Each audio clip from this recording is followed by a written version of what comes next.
welcome to the fifth OWLS podcast. This is the audio from our September 4th panel discussion on leveraging talent to innovate through change. We wanted to discover how tapping into unique talents can spark innovation and ways to navigate transformative change. Our speakers are trailblazing leaders who have used their skills in unconventional ways to overcome obstacles and inspire progress regardless of the circumstances. We focus on leveraging strategic connections while fostering a mindset of creative problem solving and continuous growth to amplify influence and create a lasting impact. Enjoy! Hello and welcome. I am Susan Feeland, the founder and president of Academy Women, and I'm going to go ahead and kick off our session today on time because I know we have a great program planned. Our session today is leveraging your talents to innovate for change. I also want you to mark your calendars for an upcoming event on 9 October 2025 for building resilience in uncertain times. This will be our last in the OWLS virtual series. And then we hope to have you join us on 7 November in person or virtually for the Career Coaching Workshop Plus. This will be an amazing day filled with workshops, keynotes, coaches, and we'll have a reception at the end from 4 to 5:30. So please join us. It will be a great time to connect with like-minded folks and really dig into understanding a little bit more about yourself and ways to leverage your strengths and kind of address where you want to go next. The Academy Women is hosting this event today. We are a 501c3 nonprofit organization launched in 2003 to bring together community members from the military, veteran, and military spouse for mentoring, inspiration, and growth opportunities. And before we get started and introduce our speakers, I'd like to let you know that we will be recording this session and to remind you that the views expressed in this session are those of the speakers. You will meet the speakers shortly, but I would first like to introduce our moderator for today, Elizabeth Auld. She is the Officer Women Leadership Symposium Chair and is also an Air Force veteran and industry leader.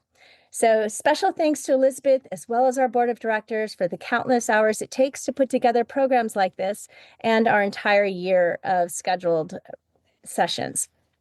So we have a real treat for you. And without further ado, I'm going to pass it to you, Elizabeth. Thank you, Susan. Thank you so very much. I am so excited for our panel today. Everyone on this panel saw a need or a blank space or looked for support that didn't exist and did something about it. And that is what I want us to talk about today. This is very much the ethos of Military OWLS and Academy Women because 23 years ago, Susan saw a need for connection and networking across all the services for women in the military, and that's how we started. So let me introduce our panelists, and then we'll get going with some questions. First, I'd like to introduce Brooke. She's a U.S. Army combat veteran, neurosurgery physician assistant, and founder of She's the Veteran, one of the fastest growing national communities for female veterans. Michaela is a currently serving naval officer and instructor pilot, and she's the creator behind the Maneuvering Mike Instagram account. Christina is a heart-centered leadership coach and retreat host for women in military leadership and is an Air Force reservist. Tiffany is a Clifton Strengths coach, facilitator, and public health professional, helping women and the organizations that support them unlock their strengths and protect their well-being. And last but not least, Terry Weber. She's a major and Air Force pilot, and she currently serves with the Delaware Air National Guard and wrote the Operation Aviation picture book series for kids. So just total slouches, all these women, complete slouches, and just doing nothing with their free time. I find them all incredibly inspiring, and so I'm so very excited to talk to you all today. So welcome to the panel. So I'd like to kick off with a question for Terry. As an Air Force pilot, how did that morph into becoming a children's book author? What was the spark behind that idea?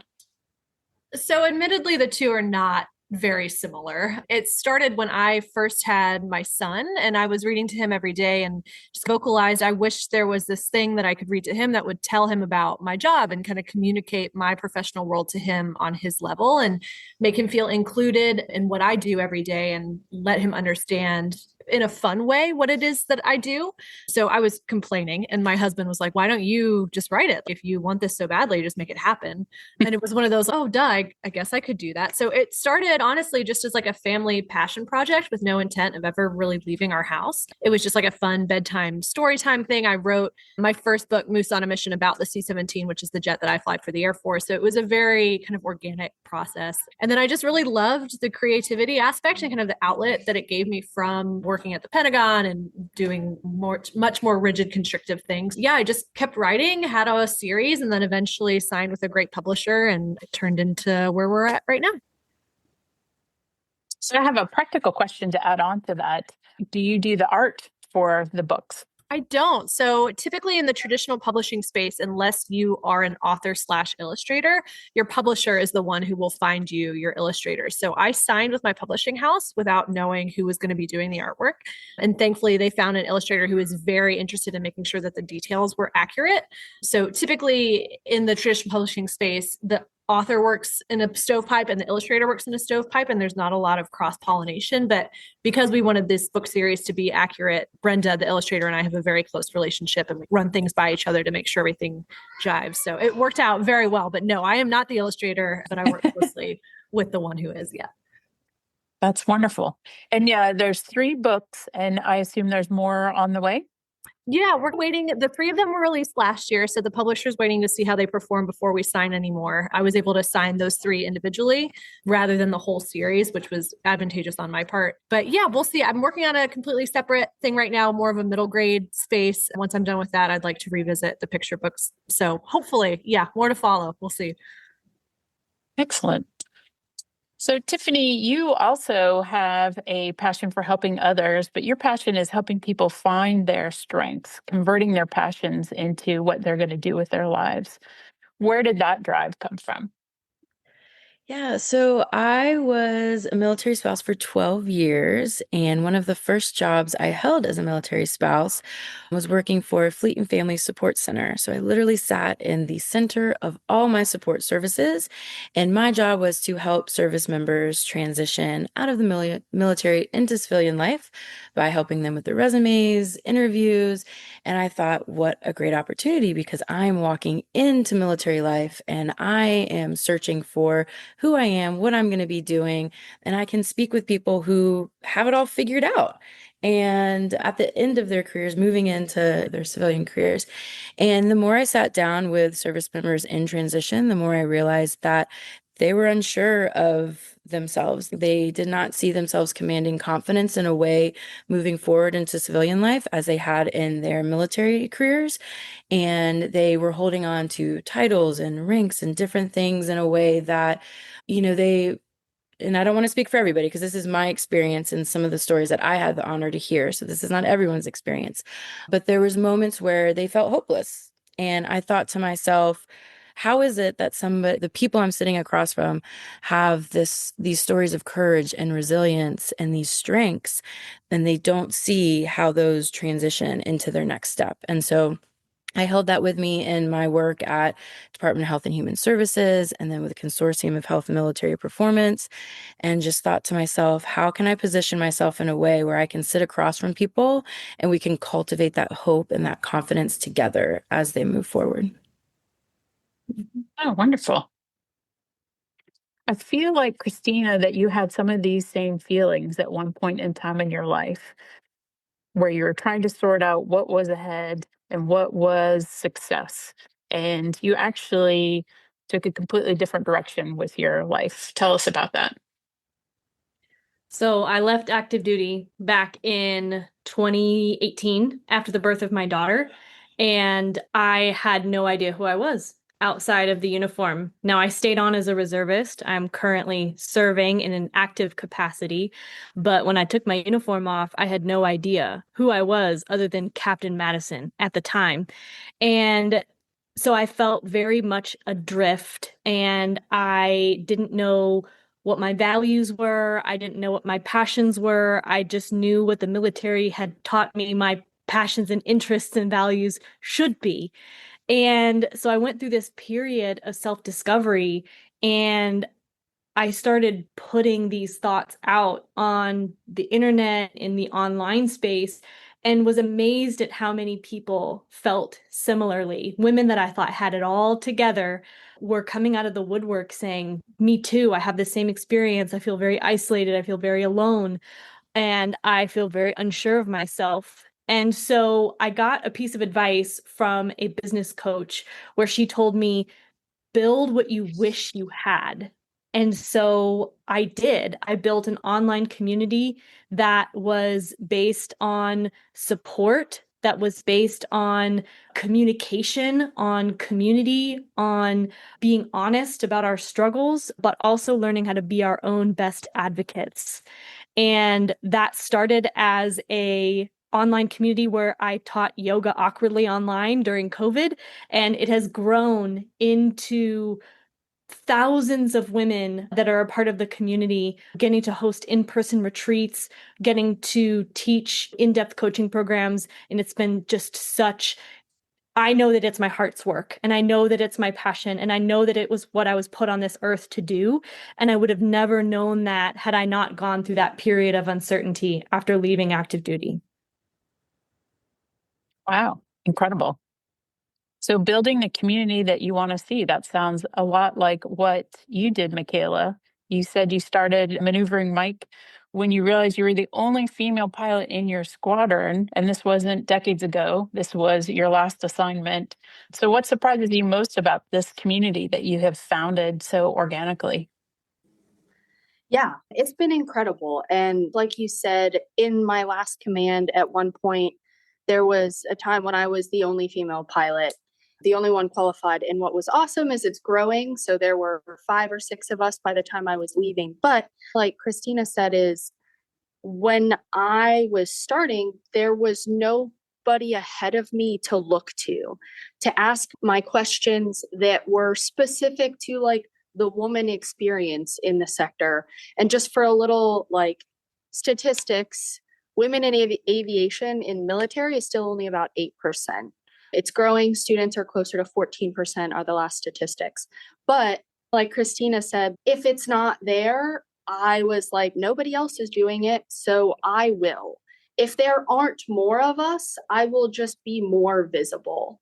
So I started maneuvering Mick about a year ago, and it's blown up. And I think the thing that has been surprising, unsurprisingly, there's a lot of women that want that community, that want to see other people not just successful, but also struggling. You want to see that other people are having a hard time with things as well, because you feel less alone in that.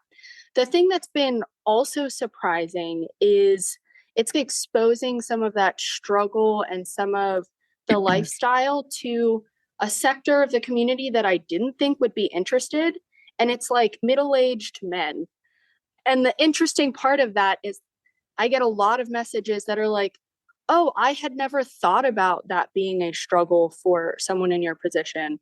Or I would never have thought that that society would say the things that they do about somebody who's earned their positions. So I think honestly, that's been one of the most surprising things is I thought the community would just be all women, and hopefully like some younger women being able to be exposed to the environment and see what that day-to-day looks like, find someone that they can talk to, not just me, but other mentors as well. But it's also been cool to show some people how to sympathize or empathize with being a woman in this environment and how maybe they can be better advocates or leaders for them. Wow, that's really incredible. Thank you. So, Brooke, you also, obviously, you can sense the theme of all these incredible women. So you also saw a gap in your community and wanted to do something about it. Talk to me about She's the Veteran. Yeah, so she's the veteran. We're a military women only nonprofit, and we are for current or previous service. I know that the veteran title throws people off, but we have ROTC all the way to retired. And it's the goal of improving mental health through programmatic activities while building a supportive community. I founded the organization after my senior year, is what they say in PA school, when you do a thesis / research project. Mine was PTSD, is both underdiagnosed, undertreated in the female veteran. And that really stemmed, they want you to always research a topic that you're interested in. Maybe it's something that people haven't really looked at. And for me, because I was active duty originally with 3rd Infantry Division in the Army, I was a combat medic. I was enlisted prior to going to PA school. And I just remember coming back from a year-long deployment, all of the different issues that so many women had, but because there was just a one-size-fits-all box, there was never anybody actually having a conversation about how is your mental health. It was always because only men saw combat that they were told, go relax, you've seen some things, you've done some stuff. Meanwhile, the women, they're like thrown the lunch boxes, the grocery list, the bills to pay, and everything else. And by the way, step off for your 12-mile ruck march is going to be at 3 a.m. too. So don't forget about that. And here we've been saving all of these things for you to do. And it just blew my mind of how there was just such a differentiation of the same experience, but because you're two different, male versus female, never having the acknowledgement. And then when I did my research, I was blown away by the lack of research that had been done prior, where I was having to use resources that were basically from Vietnam on men that came home and their PTSD. Since then, some of that has changed, and that's great that there's been an improvement, but it's like everybody else on here so far. It's if not me, then who? For me, I ended up taking my commission. I'm a captain now. I'm still in the reserves. I have 2 young kids. I'm married. I do neurosurgery. I've done it for 8 years. I love what I do. I operate in the OR. And it's really just about how can I give back and how can I shine light on that subject for women? How can I open up the fact that mental health is such an issue that we need to talk about it. We need to find our community and realize that we can all get through this together. It's been a really enjoyable journey, just seeing how it grows so fast. And yeah, happy to be here today. Thank you for having me. So here's a question for you all off the top of my brain. So why do you think we still have such gaps between women who support and serve in the military and people's perception of what we do? Why are we still finding these kind of gaps in support today in 2025 that maybe Lieutenant Ald saw 30 years ago? It's a big question. I'll go if nobody else will. Yeah. Now that I've done this for 7 years, I have a little bit of some things. I think it's also multifactorial, obviously. There's not one thing about it. If we're talking about society, I think it's just because it really has just not been talked about enough and shown enough that women can actually serve. There's still a preconceived notion that we're not on the front lines. I don't know if they thought I hung out in a princess bunker my whole first year in Iraq or what. I didn't. I was a combat medic and I was my colonel's on the roads every other day doing missions. So I think that could be part of the problem with society as a whole, just maybe not seeing examples of that. Maybe it's not perpetuated through movies, and it's gotten better. I've seen some commercials. I think Verizon had a woman in a uniform at the Super Bowl, and I was like, yes, Verizon. I'm glad that's my phone service. But it takes a lot of that to change the tide. I think the other problem is women don't talk about their service. They discount their service. And they're very quick to say, I thought a veteran only applies to being Vietnam, or I never served in combat. My service doesn't count. And that's always been a big thing for me. If we all count, we all matter. And just having that discussion, but it also starts with us. I think it's, like I was saying, multifactorial, and that's not the end all be all. But when it comes to my group in particular, those are 2 very big things that I've seen. Yep, that all makes sense. Christina? I'd love to add on to what Brooke just shared in the second part of her answer. I think we as women have also been conditioned to just do it all and to not complain about it, but to stay silent and to struggle quietly. I know me myself have struggled quietly. I know hundreds of women in my community have struggled quietly.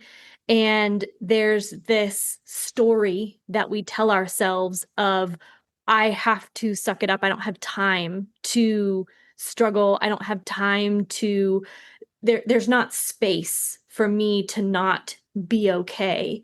And when it comes to advocacy in the military communities, in the support agencies, it is up to us to become our own advocates and to have that voice and to speak up and to say, this is not okay. This is a problem.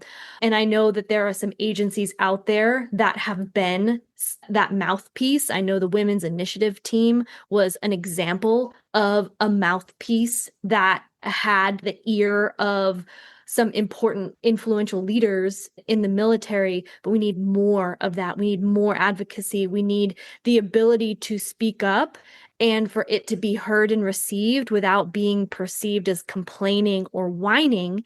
And I think sometimes we are disadvantaged as women because it's heard as whining and complaining when really it's, no, this is a problem that needs to be addressed and it's time to advocate for a solution. Yep.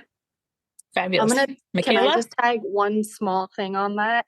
I'm sure all of you have heard this, and what immediately came to my mind was, like you were saying, Christina, it's taken as complaining or you're not grateful for the opportunity to have served. And one of the things that really bothers me when I hear it all the time is, oh, you knew what you were signing up for.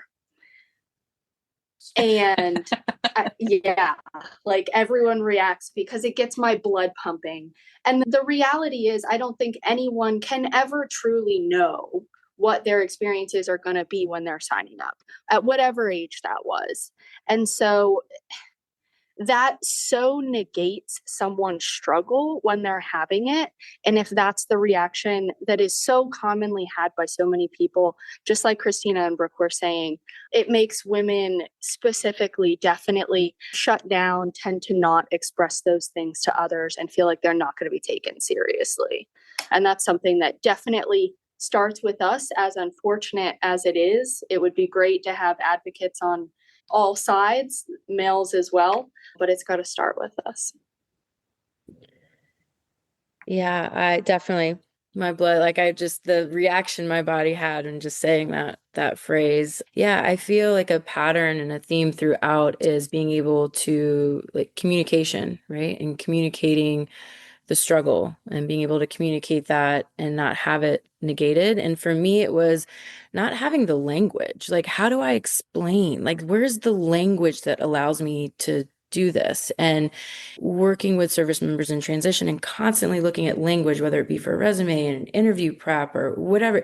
It's like this language, I don't want to window shop for other people's language to describe my passions and purpose. Like, where's my language? And that's why Clifton Strengths like stuck with me, because it gave me the words, the language to communicate about me, my passions, not just window shopping on somebody else's. And I think I agree. The more that we're allowed to speak up and we feel confident about the words that we're using to speak up is helpful. And also, I wish I had found Clifton Strengths earlier on in my work in the transition world, because the transition world is all about looking, and it can be, not in all circumstances, but a lot of the support services look at the deficit. What's wrong? What are you not doing? What's not there? And that was very discouraging. And I know as a woman too, can I physically be doing more? I don't think it's possible, but I'm going to try each day. So to walk into a room or an event or a career fair or resume writing workshop and to have someone tell you you're not doing enough, or if you just do this one, and it's like, can anybody sit down and tell me look at what I am doing and help me figure out what's right with that and what's right about who I am and what I'm doing. So yeah, I think language, and then somebody just recognizing, like you said, having that validation and recognition. Yeah. So I have a question for Carrie. Obviously, to write the book that you wrote takes a lot of creativity on your part, and creative isn't always an attribute that we attach to the warrior ethos, I guess I would say. Do you think it should be more in our duty description, creativity? So I'm going to say no, but not for the reason that you think I'm saying no. I'm saying no because if it isn't a duty description, people are going to hate it. It's like mandatory fun. If you tell me you need to be creative, I'm not going to want to do it. Like, I'm tired. I got enough going on. Now you just added one more thing to my plate. But I think that's the beauty of creativity as a separate side personal thing, is you are able to tailor it to what is special and important to you. And as we've seen from all the other panel members, they were able to take what really lit their fire and turn that into something so constructive and helpful that nobody else could have done, because nobody else is them with their experience, their background, their passions, their families, etc. So yes, I think it's important that military members have that in whatever flavor that looks like, whether that be, how you build your brief before you go fly. Are you using different colored markers? Are you going to draw the engine system instead of talking about? There's so many ways that you could channel that creativity into whatever is special to you. It doesn't need to be writing a book series. It doesn't need to be starting up a nonprofit. It can be something relatively small, but absolutely, I think it's important. I think it's something that everybody should think about. Just that, what's that thing on your heart that you wish you could do more of, and how can you relate that to what you have to do on a daily basis? But in terms of a mandatory fun thing, I don't want anybody to look at creativity as like just one more thing to do. I want it to be more of like a fun outlet or a fun way to translate yourself into what it is you're doing in a more objective capacity, if that makes sense. It does. It really does. I had a similar question for a couple of you, so I'll just ask everybody. Obviously, you're doing your main job. You might have family responsibilities. You have these side hustles that you're working. And this question gets asked a zillion times to busy women. But how do you get the balance? Is balance even possible? But how do you keep a reasonable balance in your life with your responsibilities? Both your responsibilities and then the passions that you are feeding. I'm going to jump on this first. Sorry, I know I just talked, but I actually gave a discussion about this at the Women in Aviation conference last year. So I've got an hour long that I could talk on this. But the Cliff Notes version is that personally, I hate the word balance. I don't buy into it. I think balance implies that you've got two conflicting priorities that you're always trying to get even, and they're never going to be even.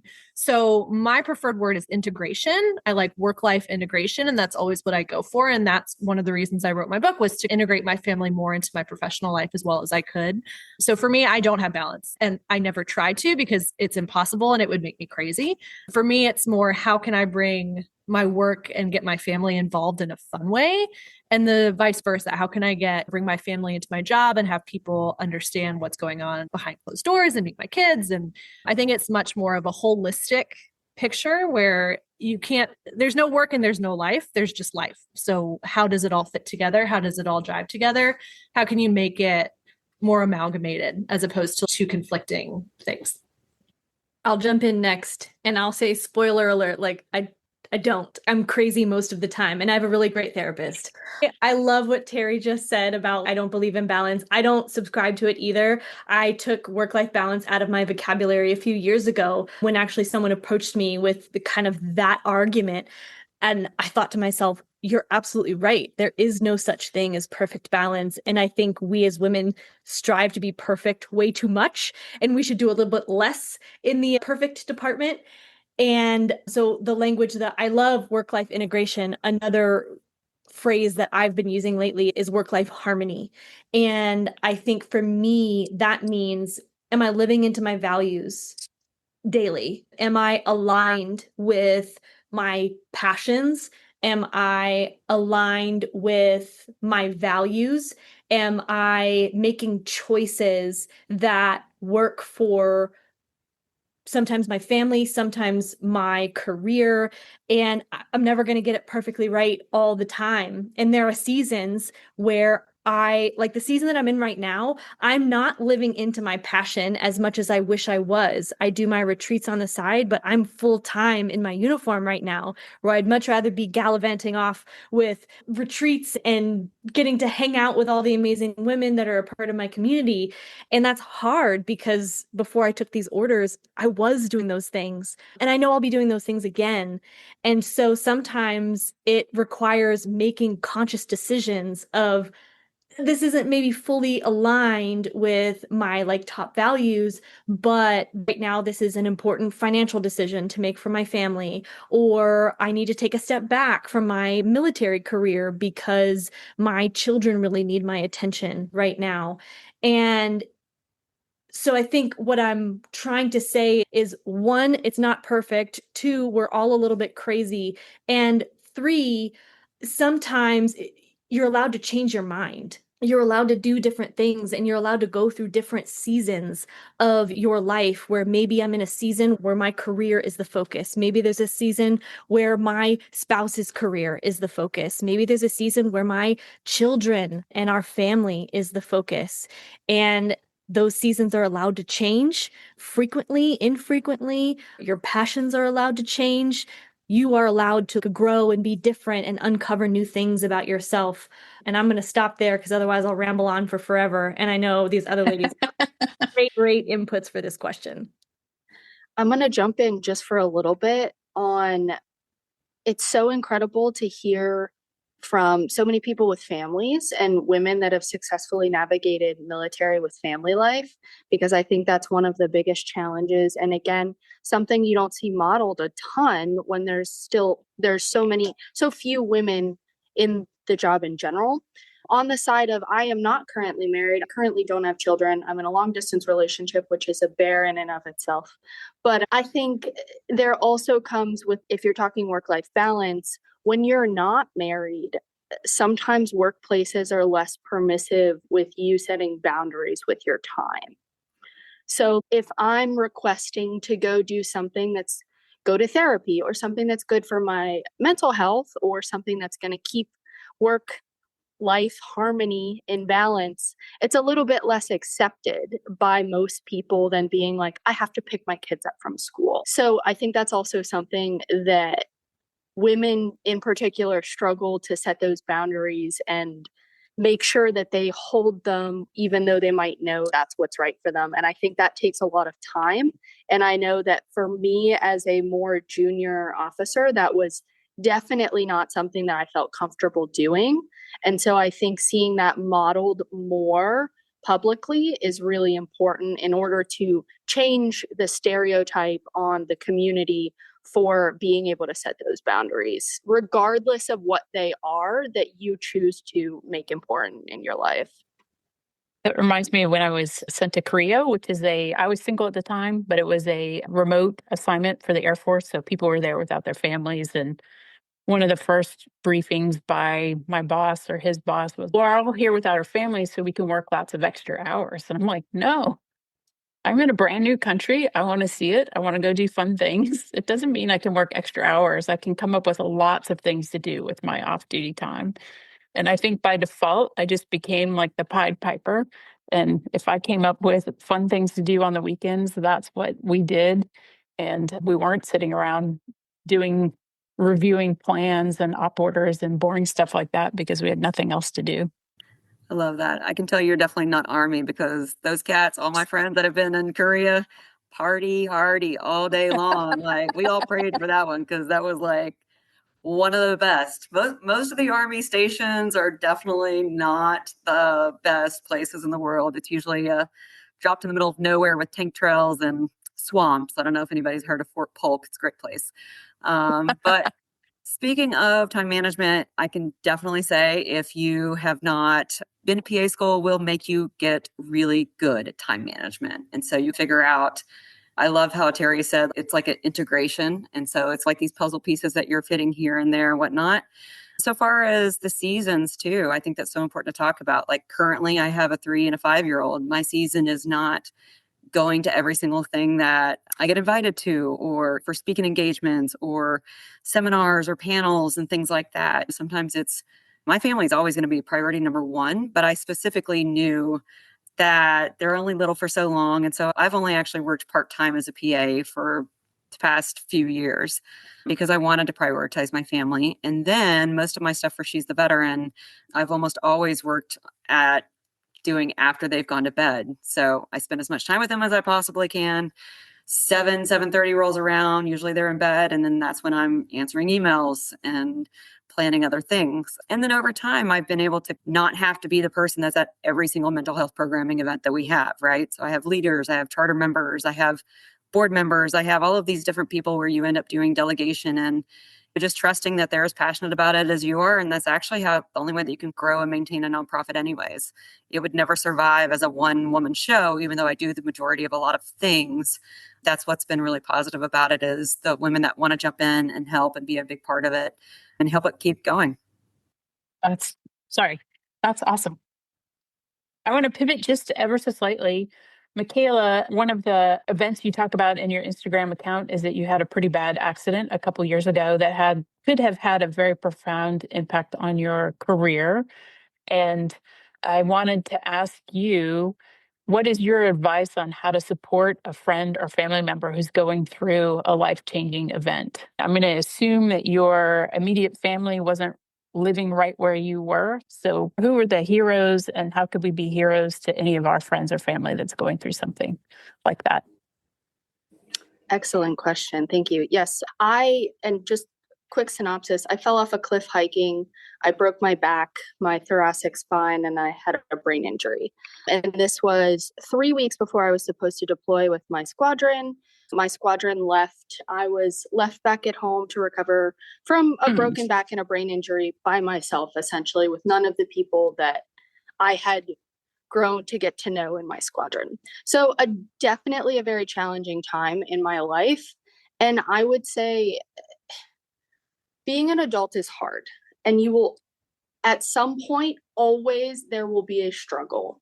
And I think the common thing that people say is, if you need anything, let me know. I'm happy to help. And that, though so well-intentioned, puts the burden of responsibility on the person that is trying to receive the help. Whereas I think the better thing for people, when you're the one struggling, you just want to know that people are willing to, one, listen to you and show up for you in some way. And that doesn't have to be in person. So my biggest advice is an act that takes the burden of, what's it called, the mental load off of the person getting help, and just offer something. Offer two things and see if they pick one. I would love to send you a DoorDash meal. Would you like that? I was thinking Thai food. And then someone can just be like, oh, wait, yeah, actually, that was really thoughtful. You've now provided, one, me with mental support because I know that you care about me and want to provide something. And two, you haven't made me make the decision for myself when that bucket of decision-making power that you have is finite. So little things like that. It's not always showing up in person. Sometimes it's the little, can I send you groceries? Let me write you a card. Let me send you some flowers or something like that. And checking in periodically to see if they need to talk. Because nobody wants to be a burden when they're struggling with something. But if somebody else reaches out first and says, hey, I am in a great position and I want to hear what you're going through. I want to be support for you. If you want to talk about it, I'm here for you. And I think that was definitely what was most helpful for me. It's going to be a little different for everyone, but if you offer to send someone some food and they say no, then that's not the worst case scenario. Does anybody want to add to that? Have any thoughts? All right. There's a question in the chat, and it is, what support systems and resources do you have personally to help you be effective on a daily basis and make progress towards your goals? If you got to answer, Michaela, go for it. Or Terry. Sorry. Yeah. Can you repeat the question again? Sure. It was a little bit more general, but just what support systems and resources do you have personally to help you be effective on a daily basis and make progress towards your goals? Yes, excellent question. You can't pour from an empty cup. So I think everyone here and everyone listening to this panel, maybe later, you want to help. You want to show up for your community, but you can't do that if you're not taking care of yourself. So I think I personally am in therapy. I have a great therapist. I think having somebody that has some exposure to the environment that you're in, some awareness of the environment, it can be pretty challenging. If you've ever talked to an aunt, an uncle, somebody that has no maybe military exposure, to be like, oh, this is a problem I'm struggling with. And you hit a wall where they don't understand what that problem is like, or what a solution might be, or even how to actively listen to an issue. from a place that provides support. So therapy, fantastic. I think gym communities in whatever way, workout communities can be really helpful as well. You can do a run club, yoga, Christina. I don't personally CrossFit, but if that's like a community, they call it the third place. I don't know if you guys are familiar with that. Finding your third place. It could be a church environment. It can be, I got really involved with the sailing community here in South Texas, and they welcomed me with open arms. And that was a skill I had never done before. But essentially finding groups of people that, one, aren't military, go do something that's outside of your workplace environment, that you can have conversations that are not work-based and provide support and something to look forward to in your day-to-day life. If you're not looking forward to normal routine things, then I think that it's really easy to get in that rut, or what I like to call the pit of despair, whatever you want to call it. Also, just quick plug for something we have here. We've created in my squadron what's called the Resilience Program. And it's twice a week, the students, instructors, whoever needs to, can get together and have just unstructured community conversation. And conversations like that can be really healing in the sense that it's open kimono. You hear other people's struggles. You understand that you're not the only one struggling with those same things, which can be really helpful. Not everyone has that. But moral of the story, I think, is a third place or some form of community that's outside of just your work peers. Terry, you had a comment on that? I was just going to say, take the help. I don't know. I feel like as women, we're so predisposed to just being like, I got it. I want it done a certain way. I know how I like things. I'm the only one who can do this properly.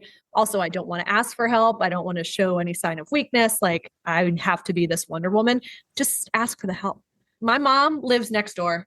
My mother-in-law is an hour away and she's downstairs with my kids right now. Not everybody is as privileged to have their family close by, but there got to a certain point in my parenting and my professional life where it was just like, I can't do this by myself. I also don't want to do this by myself. My kids need to have a relationship with their grandparents anyway. My husband wants to be a very active parent and partner. Like, he doesn't want to be stiff-armed either. Even just the minutia of people aren't mind readers either. So you have to throw them a bone. Like, when my daughter needs her diaper changed, my husband's like, "Do you want me to do it?" I'm like, "Oh no, I got it." And then in the back of my head, I'm like, "God, I can't believe I'm changing my 50th diaper of the day. This is ridiculous. I never have any help." Like, I should have just said, "Yeah, can you please take care of that?" So there has to be a certain level of accountability, I feel like, too, with your partnerships and your friendships and the people who are part of your village, where it gets to a point where if you need them to do something and they have spoken up and said that they're willing and able to do, just ask for help. It's so much easier said than done, but it will change your life. Yeah, I love the theme of coming out of isolation, whether that's the thinking in isolation, acting in isolation, living in isolation. So coming out of isolation and moving towards connection. And some people have a list of things that they could possibly move towards to connect. And for some women that I've coached and women in my life and for myself, asking, what are you passionate about?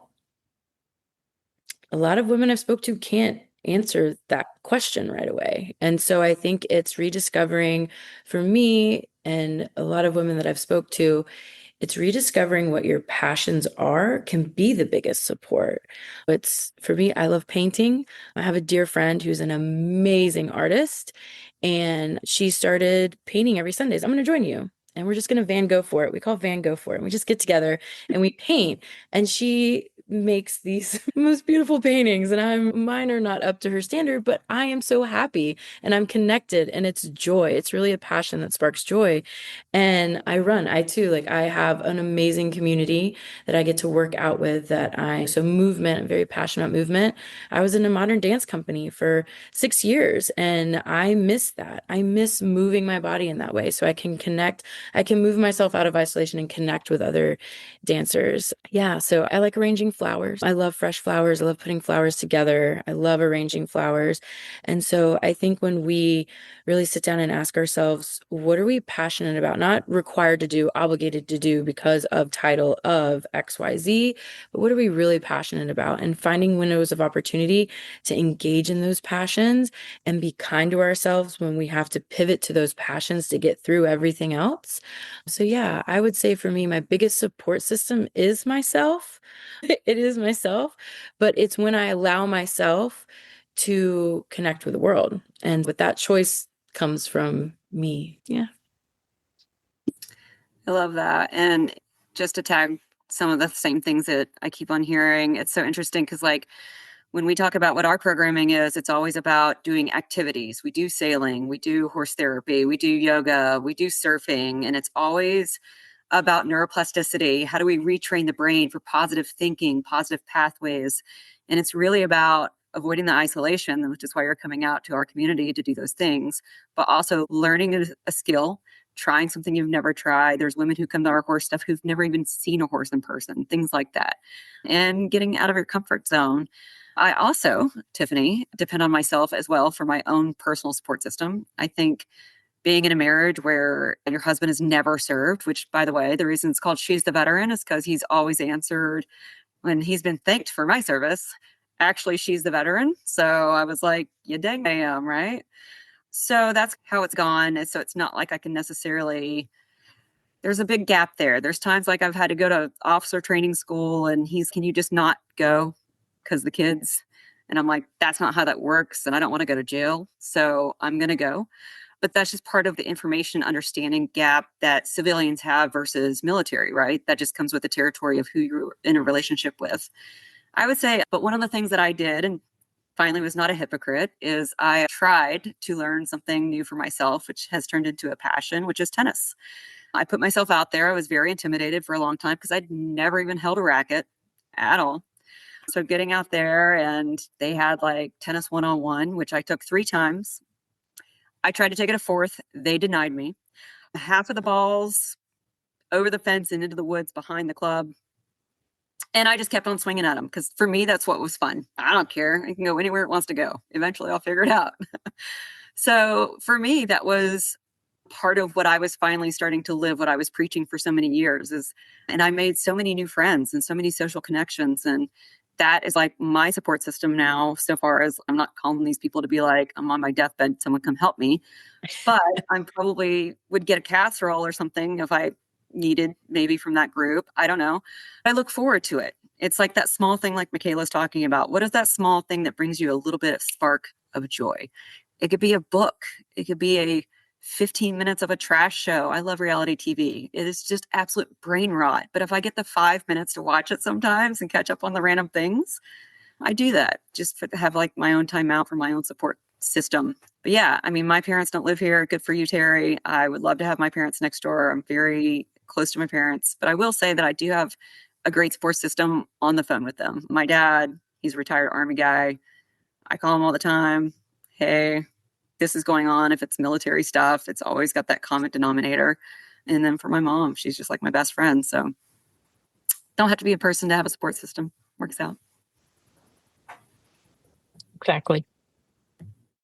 Christina, you put in the chat that Chat GPT is one of the tools you use to help you pursue your passions. I'm looking for suggestions from you all, I guess. Is there a tech thing or a relatively modern tool that you use now to help you? Well, like Chat GPT would be an example. I'm a big fan of all the modern tools. When it comes to planners, I'm still a pen and paper type of gal. But one of the things people will ask me the question, like, how do you put out all this content? And I'm like, I don't. I have a wonderful assistant that helps me with content. Do I write all my own captions all the time? No, I talk to Chat GPT and I'm like, write me a caption that talks about this and make it a little bit funny. And maybe it's not the most like authentic thing in the whole world, but if I wasn't doing it that way, I wouldn't be doing it at all. And it's important for me to be consistent and to put my message out there over and over again. And so I'm not afraid to outsource things. I'm not afraid to outsource to my assistant, to grocery pickup orders, to meal delivery services, to my assistant. Like when we were talking about asking for help, one version of asking for help is outsourcing. If it's a potential, if you have the finances to do it, having a house cleaner, if you can have someone run those extra errands for you, Uber Eats all the time. Sometimes it's just, I can't do it all. I cannot do it all. So I've decided the things that I'm going to outsource in order to give me time and space for the things that matter most to me. But I would say that ChatGPT is the modern tool that I'm using to help keep me organized. Even if it's like, hey, ChatGPT, can you help me come up with a meal plan for the next 5 days that's kid friendly, but is also healthy and involves hidden vegetables? And sure enough, it delivered. And so it's just finding creative ways to use the tools that exist out there. And it doesn't always have to be the expensive ones. Sometimes you can use the cheap ones and they work great. Awesome. We are rapidly coming to the close of our hour. Believe it or not, it has completely flown by. But one of my all-time favorite questions to ask a panel is, what is a book, TV show, podcast, or any other kind of media?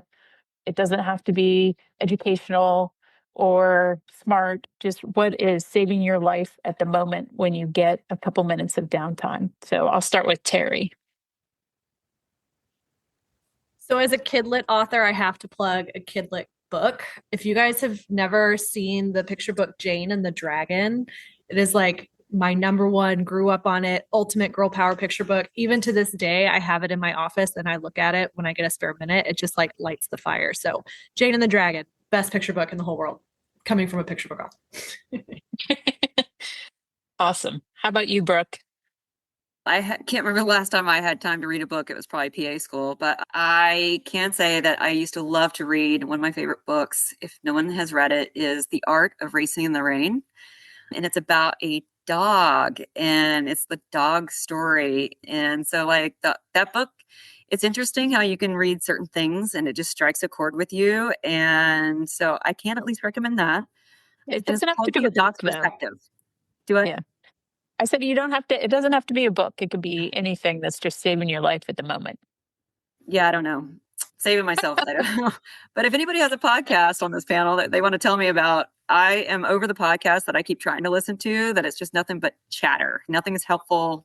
This is what we're going to do. It's just chatter. So I'm open to anybody else on here that knows one they could recommend for me. Excellent. Tiffany, how about you? So I'm going to pair mine. So I think an activity that's saving my life right now is sleep. So I'm a big advocate for sleep. So I think pairing sleep with Brene Brown's Atlas of the Heart, because again, it helps me find language words to communicate. But yeah, I'm always going to plug sleep. Excellent. Yeah. All right. Michaela? Quick plug for Brene Brown. Her Daring Greatly changed my life 10 years ago that I read it. And Brooke, she does a podcast. Brene Brown does. So I haven't listened, but she's fantastic. And I'm going to pivot away from the psychologically healthy things to do. My escapism, honestly, right now is smut. So I have been reading like fantasy, romantasy books because for the last my entire life, 28 years prior to the last couple years has just been aircraft manuals and engineering diagrams. And so I got away from reading, like you were saying, Brooke, and on deployment a year or two ago, I picked up a smut book and it's been off to the races. It's escapism. You're not working, like your brain is off. I am not critically thinking. It's great. I'm loving it. Fabulous. And Christina? I'm going to jump on the escapism train. I'm with you, Michaela. I love my Libby app where it's like an Audible library. Big fan. So I'm reading Zodiac Academy right now on the way to work. Yes, Michaela too. Yes, I knew I liked you. And I'm on book 6. Yeah, that is awesome. I'm also watching The Gilded Age on HBO Max. I'm a huge. Ooh, I just started that. Oh my gosh, it gets so good. I'm on season 2. I love a good period drama, and I'm already caught up on Bridgerton, and I've watched all of Downton Abbey, so I'm on the Gilded Age. It's phenomenal, so sweet, so it makes your heart happy. Big fan. That's awesome. And you guys might already know this, but there's actually on the Libby app, there's a DoD library. You have to be a valid DoD ID card holder to use it, but it's enormous. Like you can subscribe to various libraries, but I have my local library and I have the DoD library, and usually between the two, I can get what I'm looking for. Definitely. Well, I cannot thank you all enough for your time. The hour just flew by. I'm so excited that the conversation was exactly as fun and interesting and intriguing as I had hoped it would be. And I can't thank you all enough for participating today. I do want to remind everybody that on October 9th, we have our final OWLS webinar. It's with Alexa Orange Allen. She is a former Army officer, former Olympian, and we'll be getting out info on that. She will be speaking at our November 7th in-person and virtual career coaching workshop. We call it a career coaching workshop plus, because it's not just for those that are exiting the military and looking for their next adventure. It's really providing career development for those that are, no matter where you are in your career. Tiffany is going to be one of our presenters, so we're very excited about that. Christina is going to be one of our presenters on the virtual side of our conference, so we're very excited. So that'll be November 7th. It's going to be at George Mason in Arlington, Virginia, and also virtually. But thank you all so very much, ladies. Really appreciate you today. This has been such a great conversation, and I hope everyone has a great rest of your week and weekend.